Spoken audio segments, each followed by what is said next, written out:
Mwiriwe neza, mwaramutse neza, tubahaye ikaze kuri chaîne ya Gospel TV.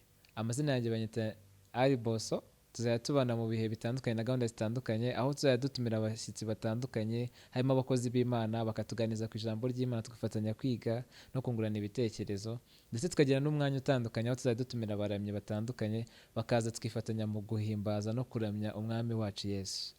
Twongeye kubaha ikaze, turashimira abantu bakomeje kubana natwe aho babitwereka batwandikira haba muri comment ndetse na inbox batumenyesha ko turi kumwe, bakatugezaho ibyifuzo.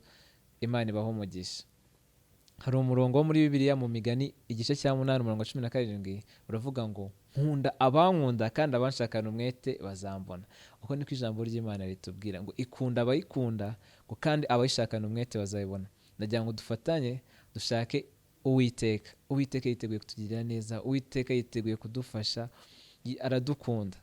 Tumushakane hamwe, tumushakane umwete dufatanije. Yesu aduhana umugisha. Nagira ngo ino video niba igusanze umutima wawe umenetse cyangwa ufite agahinda utameze neza, nagira ngo umwami Yesu aguhe gukomera, agusa n'umutima, ndetse niba inagusanze umeze neza, nagira ngo akomeze akugirire neza, akomeze aguhe umugisha, ndetse arinde n'umuryango wawe mu izina rya Yesu. Murakoze, Imana iduhana umugisha.